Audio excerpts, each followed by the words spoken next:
Hello बच्चों, आज के वीडियो में हम लोग सीखेंगे रिजल्ट का प्रतिशत कैसे निकालते हैं और पूरा एक्सप्लेन करके आपको बताया जाएगा कि किस तरह से परीक्षा में रिजल्ट को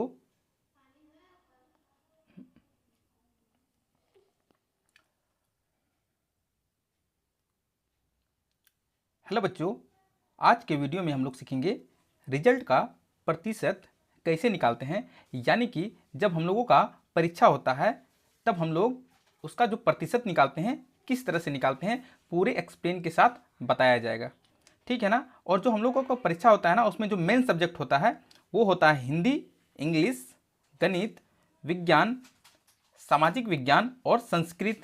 ये जो 6 सब्जेक्ट है ये मेन सब्जेक्ट होता है, ठीक है ना। तो मान लिया जाए कि कोई एक लड़का मोनू है, ठीक है, ये एक लड़का है और जिसका नाम क्या है, मोनू है। अब मोनू जो है हिंदी में मान लिया जाए 100 का परीक्षा होता है। कितना का? 100 का परीक्षा होता है। तो वो 100 में का परीक्षा है, 100 में वो मान लिया जाए 80 नंबर लाया है, ठीक है। फिर मोनू इंग्लिश में 100 के परीक्षा में वो मान लिया जाए कि 70 मार्क्स उसको मिला है। फिर गणित में 100 का परीक्षा हुआ तो उसमें बेचारा वो 90 मार्क्स ला पाया है। इसी तरह वो विज्ञान में यानी कि इंग्लिश में इसको साइंस बोलते हैं, 100 का एग्ज़ाम हुआ है और उसमें से उसको 75 नंबर मिला है। फिर सोशल साइंस में यानी कि सामाजिक विज्ञान में 100 का एग्ज़ाम हुआ और वो 85 नंबर लाया है। फिर संस्कृत में भी 100 का एग्ज़ाम हुआ और उसमें से वो 60 नंबर ही ला पाया है। अब यहाँ पे उसको ये पता चल रहा है कि कितना नंबर मोनू ने लाया है, तो इसी का हम लोग प्रतिशत निकालना है कि कितना प्रतिशत अंक उसने प्राप्त किया है। तो सबसे हम लोग यहाँ देखेंगे कि जो कुल परीक्षा हुआ वो कितनों अंकों का हुआ, सभी विषय को मिला के कुल कितने अंकों की परीक्षा ली गई थी। तो जितने अंकों की परीक्षा ली गई थी उस सभी अंकों को जोड़ दीजिए।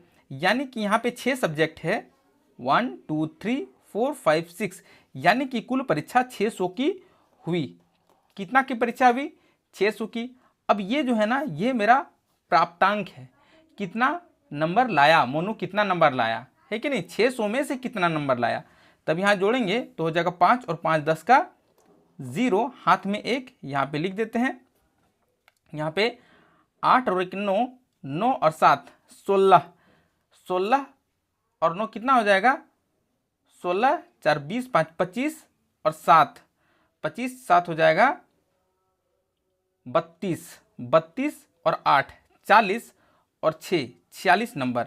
यानी कि जो मोनू लाया है 600 में 460 नंबर लाया है और इसका हमको निकालना है प्रतिशत। यानी कि यहाँ पे हम लोग देखते हैं कि प्रतिशत इज इक्वल टू, चलो यहाँ बनाते हैं, ठीक है ना, कि प्रतिशत इज इक्वल टू क्या होता है कि नहीं। परीक्षा में जब प्रतिशत निकालते हैं तब इसका होता है, सबसे पहले यहाँ पे लिखेंगे प्राप्त अंक, कि कितना अंक उसने लाया बटा कुल अंक, क्या होगा, कुल अंक और गुना 100। क्लियर है। अभी इसी को हम लोग मैथमेटिकल फॉर्म में उतार लेंगे। प्राप्तांक मतलब 460 नंबर उसको मिला था और बटा हो जाएगा 600 और गुना 100। क्लियर है। यहाँ दो जीरो कैंसल और यहाँ पे दोनों जीरो कैंसल, बच गया 460 बटा 6 बच गया, ठीक है। अभी 6 को 460 से भाग दे दो, यहाँ पे हम लोग भाग दे देंगे। अब 6 का पहाड़ा में या तो 46 आना चाहिए, नहीं तो 46 से कम, 6 सत्ते 42 लगेगा 7 बार में, तो यहाँ पे 42, फिर यहाँ पे कैंसल आउट 0, 40 बच गया और 6 पचे 30, 6 छक 36, 6 बार में लगेगा 36, फिर यहाँ उतर जाएगा, है ना। अब यहाँ पे एक दशमलव हम लोग को देना है, अब फिर यहाँ से 40 यानी कि 6 चक 36 और ये हमेशा क्या चलेगा, लगातार चलते रहेगा। तब इसका जो प्रतिशत निकल के आया है यहाँ पे आप देख सकते हैं, इसको हम लोग लिखते हैं 76.67%। इस तरह से ये जो है ना ये पूरा प्रतिशत निकल कर आ गया है। तो है ना इजी निकालना। आई होप आप सभी को वीडियो में सब कुछ समझ में आ गया होगा। तो प्लीज़ सब्सक्राइब तो बनता है और उसके साथ ही एक लाइक्स तो द वे के साथ बनता ही बनता है। फिर मिलते हैं एक नेक्स्ट वीडियो में, तब तक के लिए बाय बाय।